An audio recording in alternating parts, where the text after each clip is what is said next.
Welcome back, everyone. Michael here with Offshore Citizen. We're here on a beautiful evening. The water is flowing in the pool and things are great. We're going to talk today about the subject of SEPA. All right, what is SEPA? SEPA stands for Single Euro Payment Area, okay? And for the purposes of what most people are interested in, we're talking about what's called SEPA transfers, okay? So what is a SEPA transfer? So first of all, let's recognize that the SEPA region is basically Europe, okay? And the idea is this, single Euro payments region. And so it's not just it's not just countries that are on the euro. We have the eurozone, right, which is countries that use the euro, but it goes broader. So, for instance, Bulgaria has SEPA transfers. Various different, generally you've got SEPA transfers within these areas.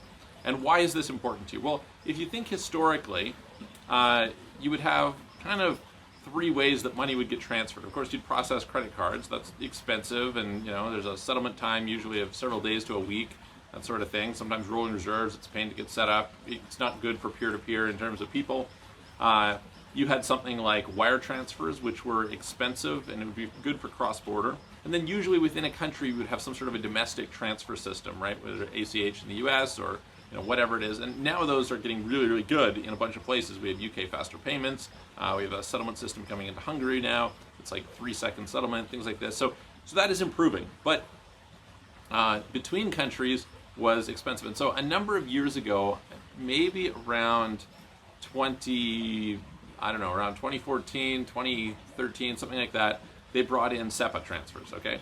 And so SEPA transfers was the idea that within the European Union, you could have a system of sending money that would be cheap and fast, okay?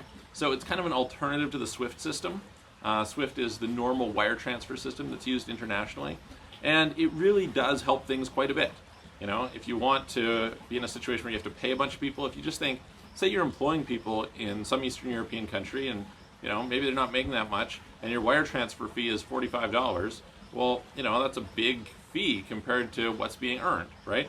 Whereas if I can do a SEPA transfer for, very, very little, certainly less than $10, I can't remember the exact number they've capped it at. I want to say it's $2 or €2 or something like that. So it's very low anyway. So cheap transfers, perfect, right? This is really, really good for you.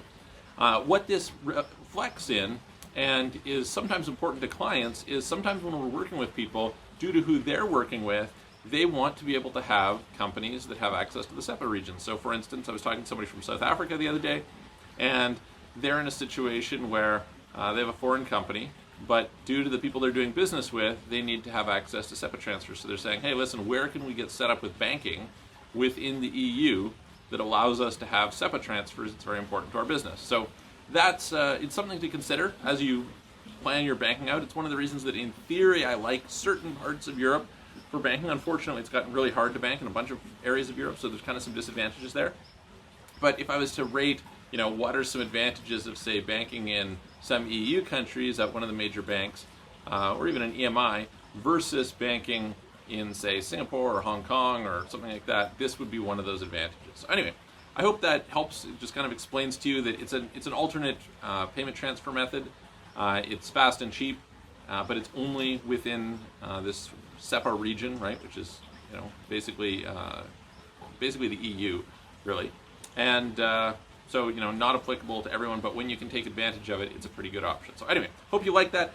Smash, destroy, obliterate the subscribe button to get subscribed on here, and click the notification bell to get notified of our other videos. Check out our other videos. We got lots of interesting stuff there. If you'd like to book a consultation, you'd like help with opening bank accounts, forming companies, getting residencies, citizenships, planning your taxes for international issues, things like this, definitely go and reach out to us. You can book a consultation with me. There's a link below, which is www.clarity.fm/Michael Rosmer. Otherwise, you can also take a look at our websites, offshorecitizen.net, offshorecapitalist.com, book a call there, and we will look forward to seeing you guys on the next video.